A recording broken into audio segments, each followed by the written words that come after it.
Anong pananaw niyo sa political dynasties? Ang political dynasty, natanong namin yan dati ni Maring Winnie.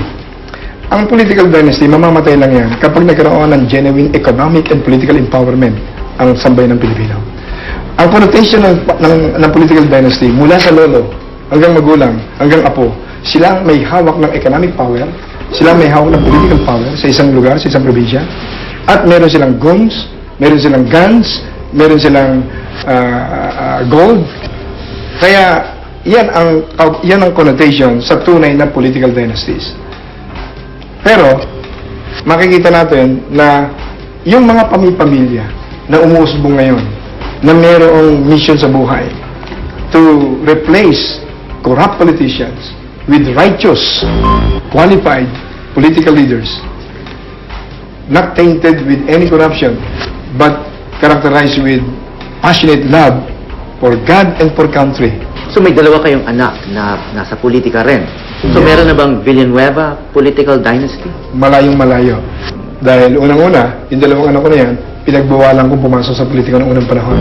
Hindi ko alam na, okay, mapupus ng task force pagbabago, no? Sabi ko,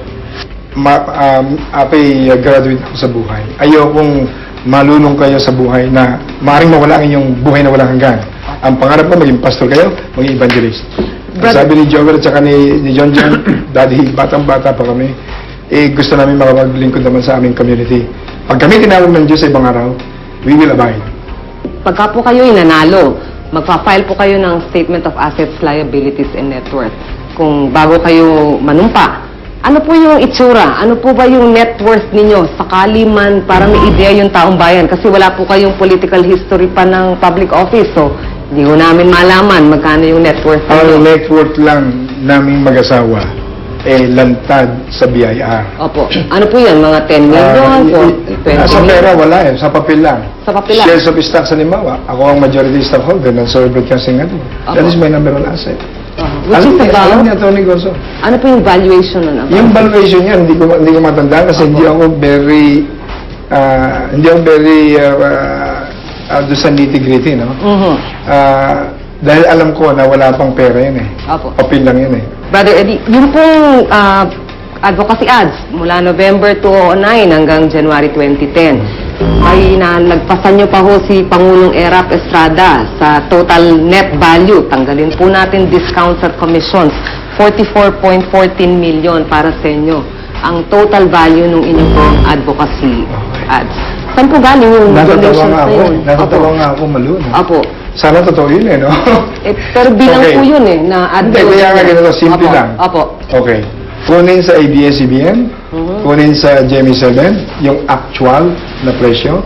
Pangalawa, yung mga ads ko sa sarili kong 5 programa, walang bayad kahit sa pera yun. Kasama sa QTV. Jesus the Healer, Midnight Prayer Herbs, PGM Forum, Agenda ni Joel, at saka yung Diyos at Bayan. Puro programa ko yan for many years. Na-incorporate doon kahit hindi prime time. Marahil, sinama nila sa kwenta. Samantalang ni isang pera, hindi nagbabayad yun, ano? Pangalawa, yung sinasabi mo kung saan ang galing, yung Finance Committee ng Bangon Pilipinas na binubuo ng mga responsible civic leaders and businessmen, sila ang may hawak ng pondo ng Bangon Pilipinas. So wala kayong personal na donors lineup na magbibigay liban sa church members? Hindi, ang church members, meron silang piso-piso sa pagbabago. Opo. Hindi lang JIL yan.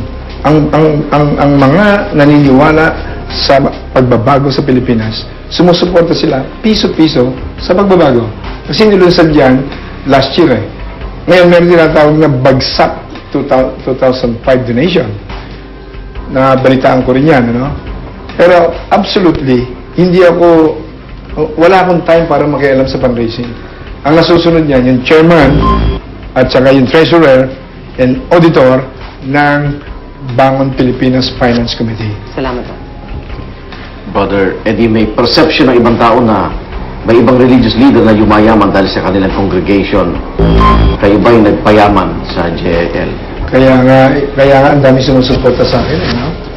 Pinuntahan nila ako sa bahay ko, Sabi ng si attorney Lyndon Kanya, ang patotoo niya, I cannot believe na doon siya pinanganak, doon pa siya nakatira hanggang ngayon.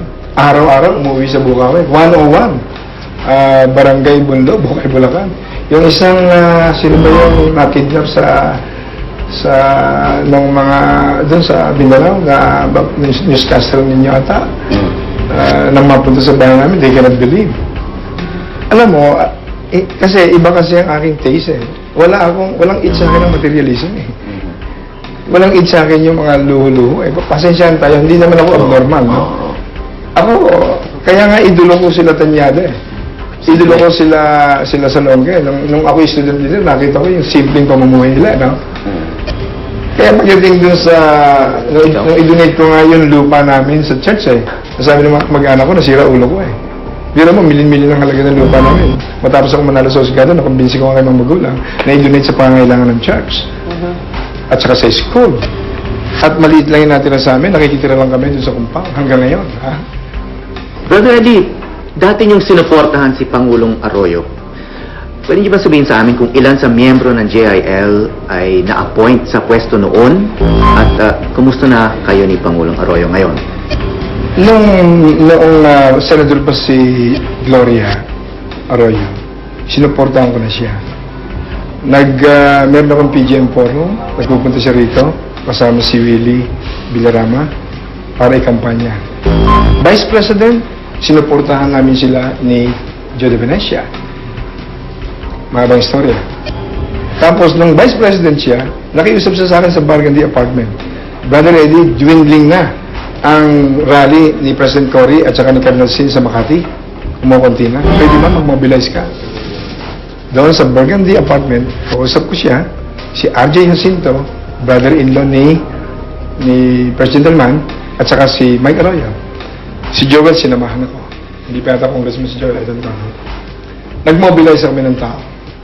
Ang pangako niya sa akin, hindi ko makalimutan, lalabanan natin ang poverty, ang corruption, ang injustices. Kasi alam niya, yun ang weakness ko eh. Yung tatlo na yan ang kinasusuklaman ko sa buhay eh. No? Na nagpahirap sa sambayan ng Pilipino. Kaya nga ako naging radical na aktivista. Brother Eddie, maraming salamat po. Magbabalik po ang kandidato.